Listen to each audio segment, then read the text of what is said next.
Assalamualaikum warahmatullahi wabarakatuh. Selamat berjumpa kembali anak-anakku di pembelajaran pendidikan agama Islam dan budi pekerti.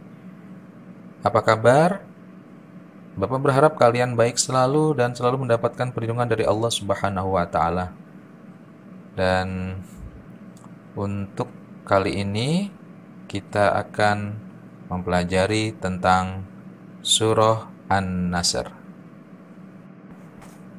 Baik, sebelum masuk ke materi inti, kalian juga harus mengetahui tujuan pembelajaran. Tujuan pembelajaran kali ini, siswa dapat yang pertama membaca surah An-Nasr sesuai dengan makharijal huruf dan tajwidnya. Dan yang kedua, siswa dapat menulis surah An-Nasr dengan benar.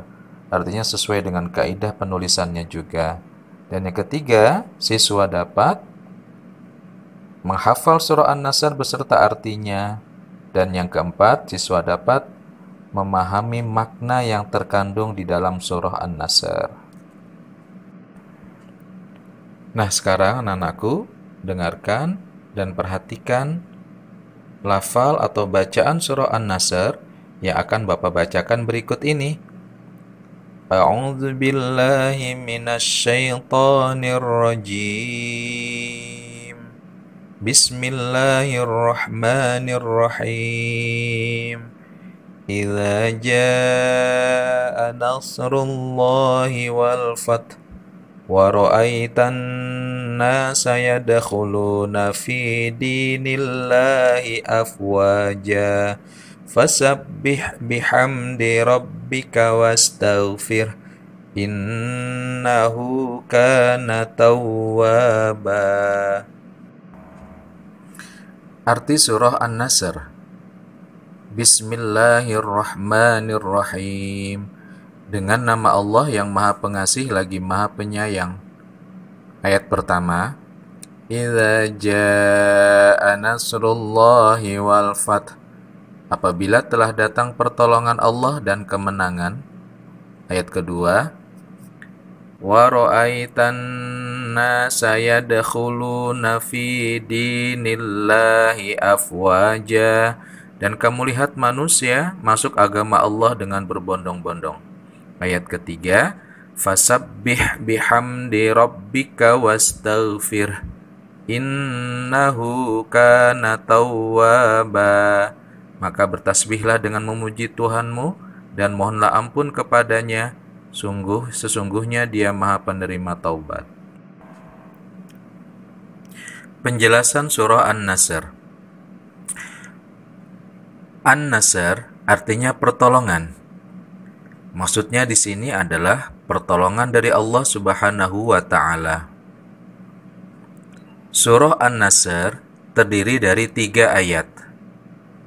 Surah An-Nasr adalah surah yang ke-110 dari 114 surah dalam Al-Quran.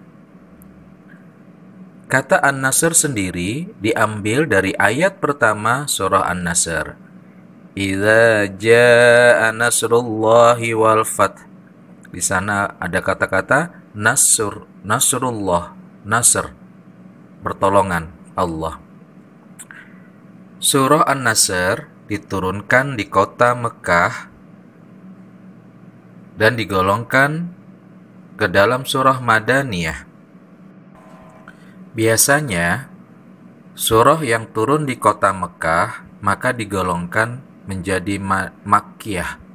Sementara surah yang turun di kota Madinah maka digolongkan ke dalam surah Madaniyah. Dalam hal ini surah An-Nasr walaupun diturunkan di kota Mekah, tapi para ulama memasukkannya ke dalam golongan surah Madaniyah. Kenapa? Karena surah ini turun ketika Rasul Shallallahu Alaihi Wasallam hijrah ke Madinah. Setelah hijrah ke Madinah, maka surah An-Nasr turun di kota Mekah.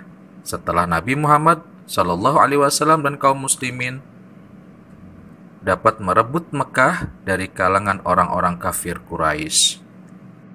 Nah, anak-anakku, perlu kalian pahami,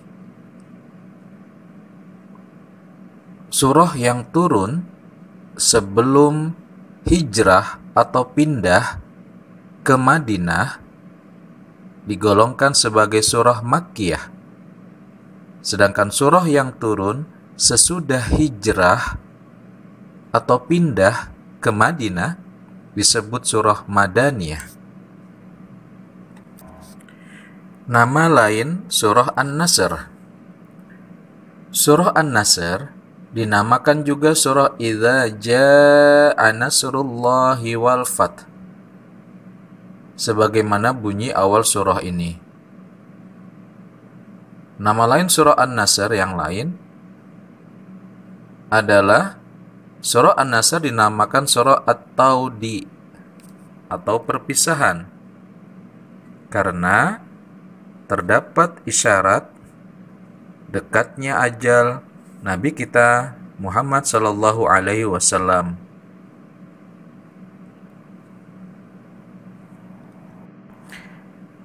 Nah, anak-anakku, itu adalah materi yang kita pelajari pada kesempatan kali ini.